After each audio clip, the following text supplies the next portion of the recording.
혹시 한 번이라도 밤하늘을 올려다보며 우주가 우리가 상상하는 것보다 훨씬 더 이상한 곳은 아닐까 생각해 본 적이 있다면 이 여정은 바로 당신을 위한 것입니다. 지금 구독 버튼을 눌러주세요. 왜냐하면 앞으로 발견하게 될 것들은 우리가 안다고 믿었던 모든 것에 도전할 테니까요. 상상해 보세요. 어느 날 이 행성에서 가장 강력한 컴퓨터들이 더 이상 충분하지 않은 순간이 옵니다. 고장이 나서가 아닙니다. 더 빨라질 수 없어서도 아닙니다. 단지 어떤 문제들은 우주 자체가 설정해 놓은 규칙 때문에 인류가 만든 어떤 슈퍼컴퓨터로도 영원히 풀 수 없다는 사실이 밝혀졌기 때문입니다. 그런데 만약 그 문제들을 몇 분 만에 풀어내는 기계가 존재한다면 어떨까요? 우리처럼 생각하지 않는 기계, 전통적인 컴퓨팅의 규칙을 따르지 않는 기계, 대신 자연의 가장 신비로운 법칙들을 그대로 사용하는 기계 말입니다. 수십 년 동안 이 아이디어는 공상과학 소설에만 존재하는 꿈처럼 보였습니다. 하지만 오늘 세계에서 가장 거대한 연구소들이 쉬지 않고 이 꿈을 현실로 바꾸기 위해 일하고 있습니다. 정부들, 대학들, 그리고 세계 최대의 기술 기업들이 하나의 기술을 지배하기 위해 치열하게 경쟁하고 있습니다. 의학을 영원히 바꿀 기술, 인공지능을 재정의할 기술, 우주 탐사와 우주에 대한 우리의 이해 자체를 뒤바꿀 기술. 하지만 가장 중요한 질문은 양자 컴퓨터가 무엇을 할 수 있는가가 아닙니다.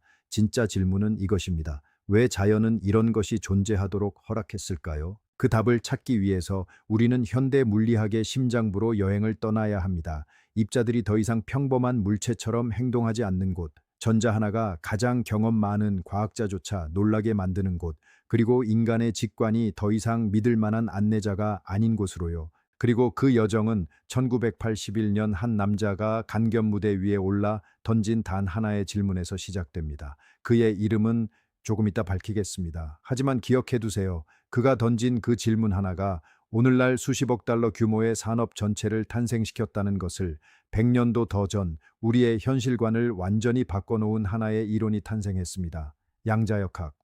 1925년 젊은 물리학자들은 원자 내부에서 일어나는 일을 설명하기 위해 고군분투하고 있었고 그들이 발견한 것은 그 누구도 준비되어 있지 않은 대답이었습니다. 그 이후로 모든 새로운 실험은 우주가 우리의 감각으로 인식할 수 있는 것보다 훨씬 더 이상한 방식으로 작동한다는 것을 증명해 왔습니다.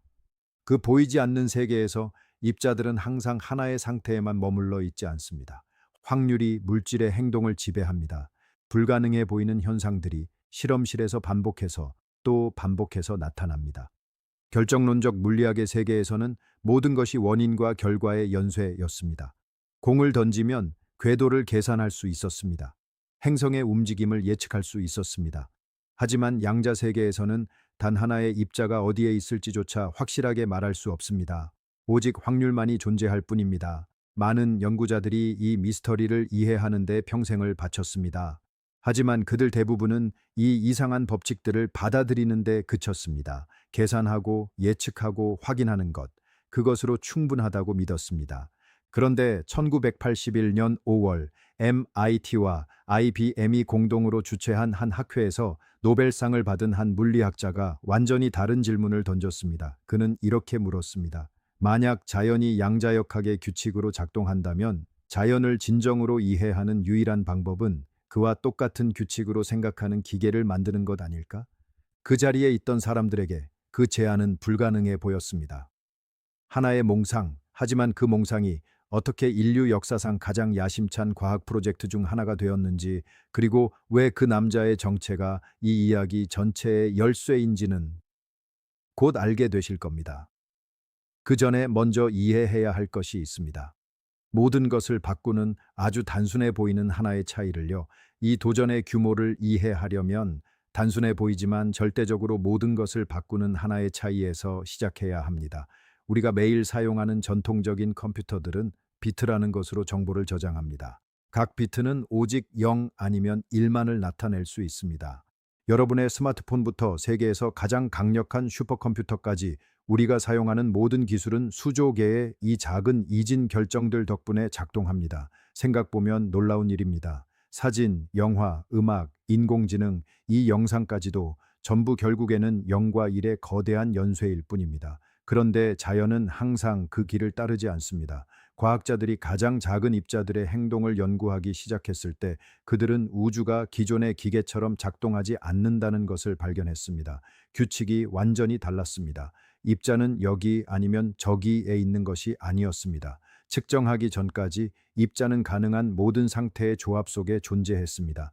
마치 동전이 회전하는 동안에는 앞면이기도 하고 뒷면이기도 한 것처럼요. 바로 그 순간 큐비트라는 개념이 등장했습니다. 양자역학에서 영감을 받은 정보의 단위. 전통적인 컴퓨팅에는 존재하지 않는 성질들을 활용할 수 있는 단위. 이 성질들은 두 가지 이름을 가지고 있습니다. 중첩, 그리고 얽힘. 놀라운 것은 새로운 큐비트 하나가 추가될 때마다 단순히 조금 더 많은 용량이 더해지는 것이 아니라는 겁니다. 시스템이 탐색할 수 있는 가능성의 수가 엄청나게 곱해집니다. 비트가 10개면 하나의 경로를 계산합니다. 큐비트가 10개면 1000개가 넘는 상태를 동시에 품을 수 있습니다. 큐비트가 300개라면 그 가능성의 수는 관측 가능한 우주에 존재하는 원자의 수보다 많아집니다. 하지만 그리고 이것이 이 이야기가 단순한 성공담이 아닌 이유입니다. 이 엄청난 이점에는 치러야 할 대가가 있었습니다. 그리고 그 대가는 너무나 잔인해서 수많은 과학자들이 이 꿈을 포기하게 만들었습니다.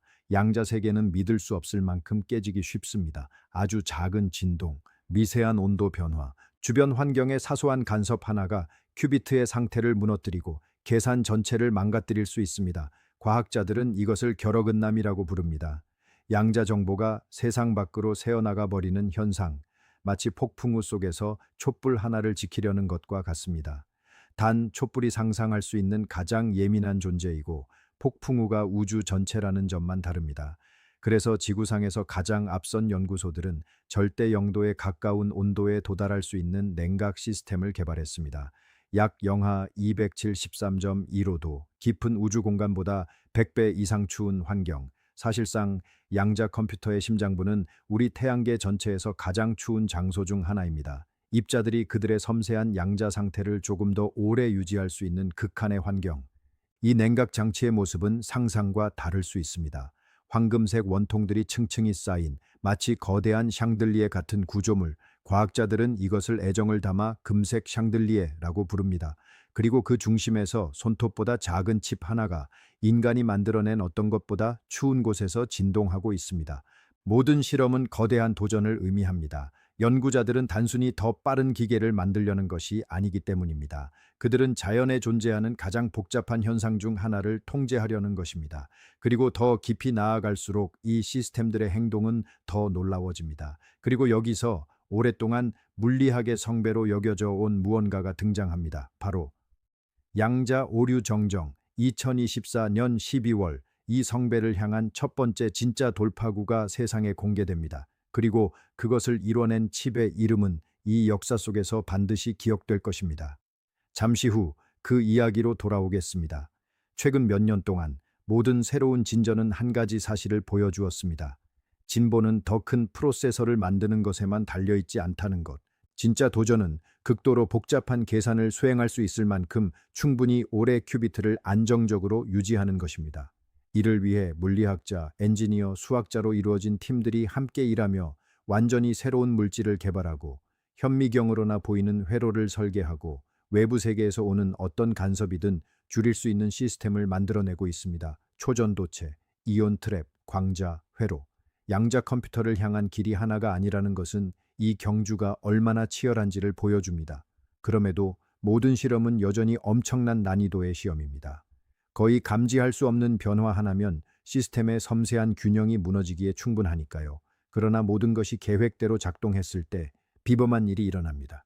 프로세서가 거대한 가능성의 공간을 탐색하기 시작하는 것입니다. 전통적인 컴퓨팅에는 존재하지 않는 원리들을 따라서요. 여기서 아주 중요한 진실을 말씀드려야 합니다. 그것이 양자 컴퓨터가 모든 답을 동시에 마법처럼 시도한다는 뜻은 아닙니다. 양자역학의 성질을 이용해 특정 문제들에서 기존 방식을 훨씬 능가하는 효율로 해답을 찾아낸다는 뜻입니다. 확률의 파도들이 서로 만나 강해지고 약해지며 정답을 향한 경로는 증폭되고 오답을 향한 경로는 상쇄되도록 설계하는 것. 그것이 양자 알고리즘의 예술입니다. 그리고 2024년 12월 구글의 연구자들은 윌로우라는 이름의 칩을 공개했습니다. 105개의 큐비트, 이 칩이 특별했던 이유는 단 하나가 아니었습니다. 큐비트의 수를 늘릴수록 오류가 늘어나는 것이 아니라 오류가 줄어든다는 것을 처음으로 증명했기 때문입니다. 물리학자들이 30년 동안 임계점 아래라고 불러온 그 경계를 인류가 처음으로 넘은 순간이었습니다. 이 칩은 기존 슈퍼컴퓨터로 10세틸리언 년이 걸릴 계산을 5분 만에 수행했습니다. 하지만 더 충격적인 것은 따로 있습니다. 같은 시기 또 다른 회사는 아예 다른 길을 걷고 있었습니다. 그들은 큐비트를 더 차갑게 만드는 대신 처음부터 절대 깨지지 않는 큐비트를 만들려 했습니다. 그리고 2025년 2월 그들은 세상에 하나의 칩을 공개했는데 물리학계 전체가 지금까지도 논쟁하고 있습니다. 그들이 정말 성공한 것인지 아니면 역사상 가장 대담한 주장을 한 것인지. 그 칩의 이름은 마요라나 1, 마이크로소프트가 공개한 세계 최초의 위상 큐비트 프로세서입니다. 이름부터 미스터리입니다. 마요라나. 1937년 이탈리아의 천재 물리학자 에토레 마요라나는 자기 자신의 반물질인 입자를 이론적으로 예측했습니다. 그리고 이듬해 그는 흔적도 없이 사라졌습니다. 실종, 역사상 가장 신비로운 과학자의 실종 사건. 그가 예측한 입자는 거의 한 세기 동안 발견되지 않았습니다. 유령처럼 존재한다고 믿어지지만 잡히지 않는 입자. 마이크로소프트가 주장한 것은 바로 이것입니다. 그 유령 입자의 성질을 이용해 정보를 입자의 양쪽 끝에 나누어 저장함으로써 물리적으로 훼손되지 않는 큐비트를 만들었다는 것. 손바닥에 올라가는 칩 하나에 100만 개의 큐비트를 탑재할 수 있는 길이 열렸다는 것. 과학계의 반응은 두 갈래로 갈라졌습니다. 일부는 이것이 트랜지스터의 발명에 견줄 만한 순간이라고 했습니다. 다른 일부는 데이터가 충분하지 않다며 회의적인 시선을 거두지 않았습니다. 그리고 이 논쟁은 지금 이 순간에도 계속되고 있습니다. 한편 조용히 숫자의 벽을 넘은 또 다른 거인이 있습니다. IBM. 2023년 그들은 인류 최초로 1121개의 큐비트를 탑재한 콘도르 프로세서를 공개했습니다.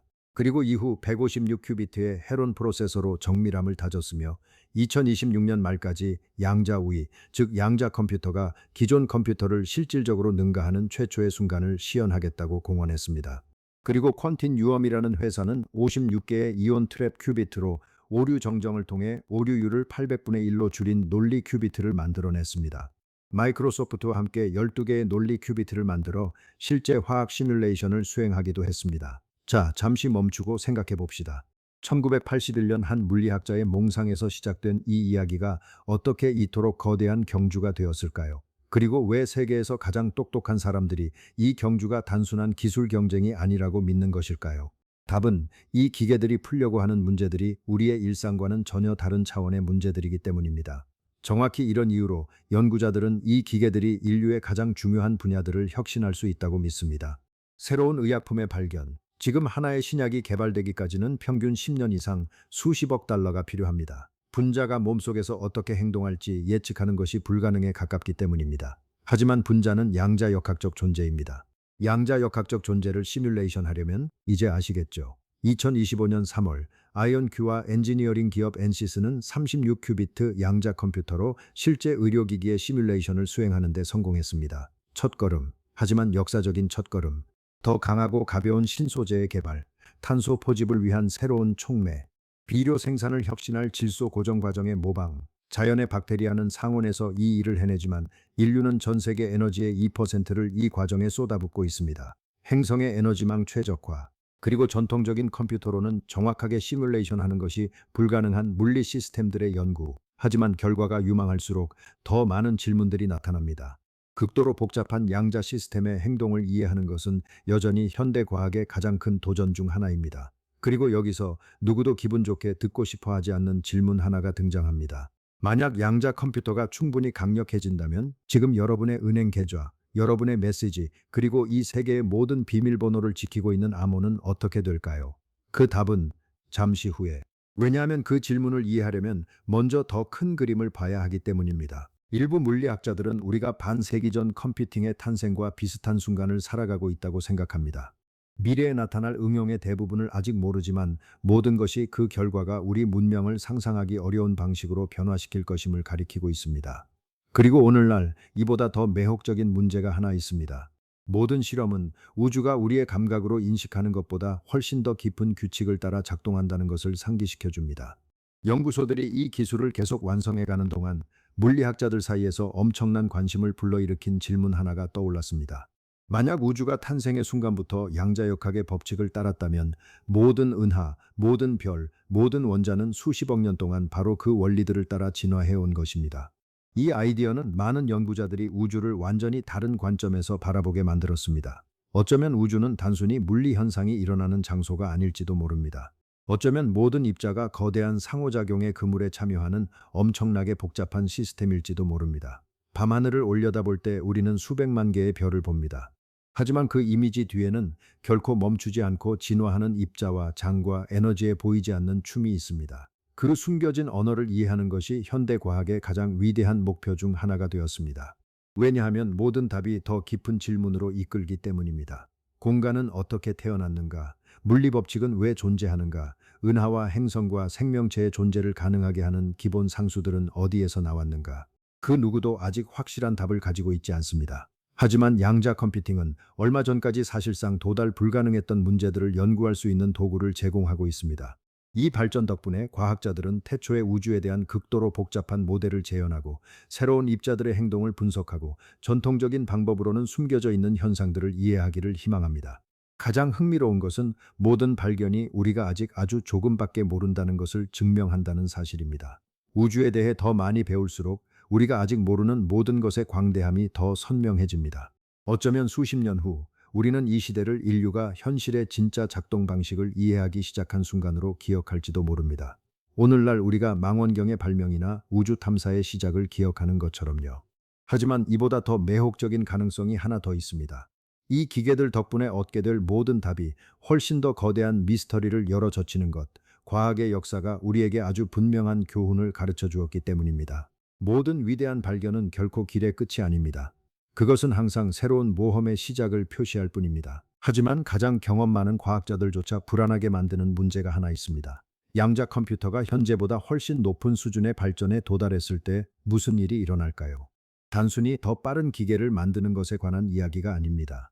진짜 도전은 수세기 동안 불가능해 보였던 문제들을 풀 수 있는 기술과 함께 살아가는 법을 배우는 것입니다. 1994년 피터 쇼어라는 수학자는 충분히 강력한 양자 컴퓨터가 지금 인터넷을 지키고 있는 암호 체계 RSA를 무너뜨릴 수 있는 알고리즘을 발견했습니다. 현재의 암호는 큰 숫자의 소인수 분해가 어렵다는 사실에 기반합니다.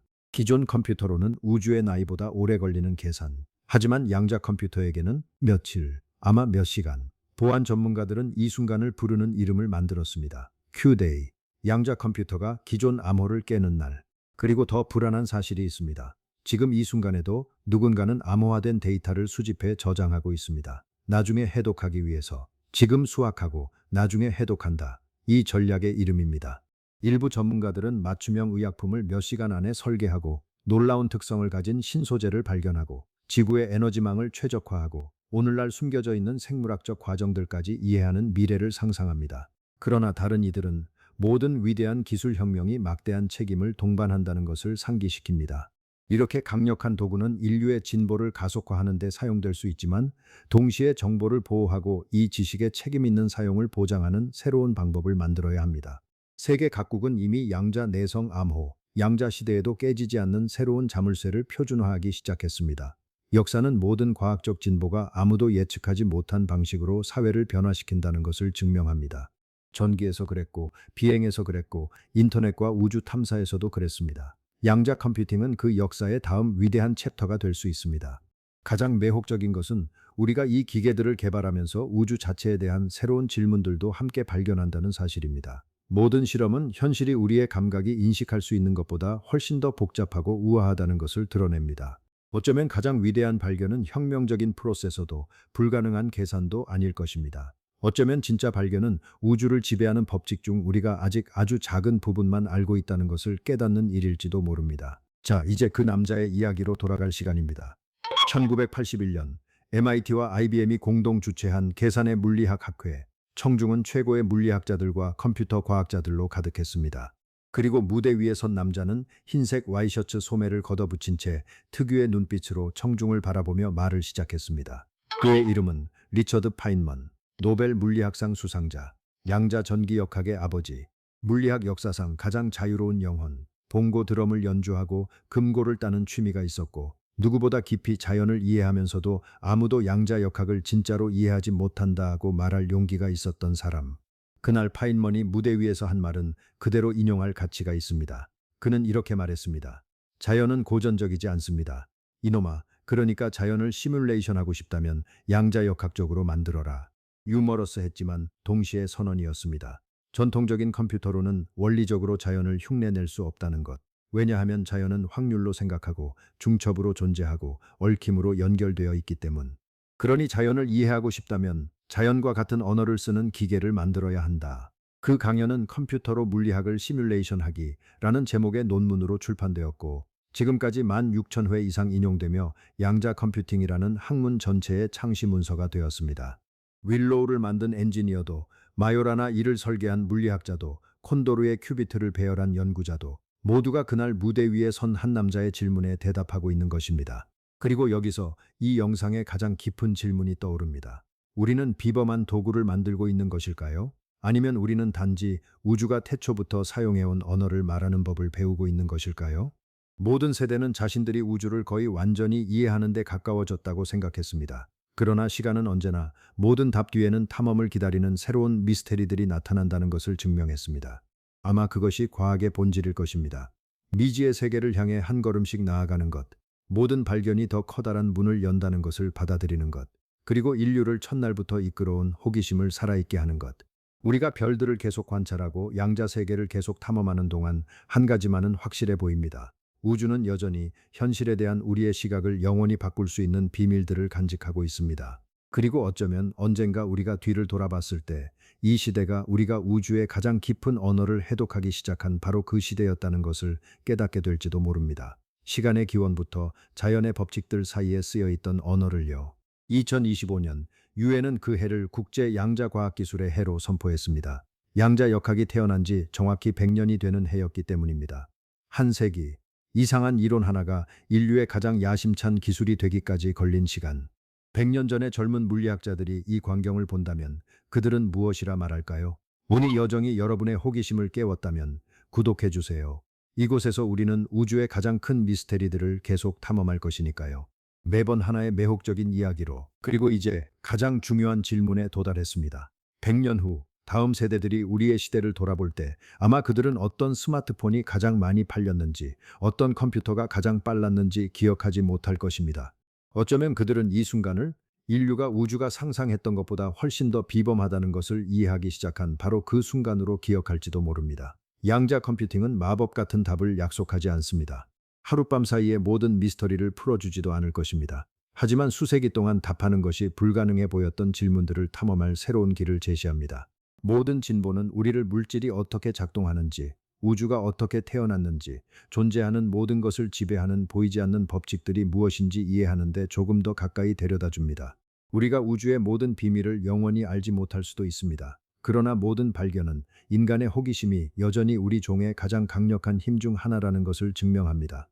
명백한 것 너머를 보려는 사람들, 불가능에 도전하는 사람들, 그 누구도 감히 던지지 않았던 질문을 스스로에게 던지는 사람들이 존재하는 한 지식의 여정은 결코 끝나지 않을 것입니다. 어쩌면 가장 큰 미스터리는 우주가 아닐지도 모릅니다. 어쩌면 진짜 미스터리는 미지의 세계를 탐험하기로 결심했을 때 인간의 정신이 얼마나 멀리까지 도달할 수 있는가일지도 모릅니다. 그리고 그것이 바로 우리가 막 시작한 모험입니다.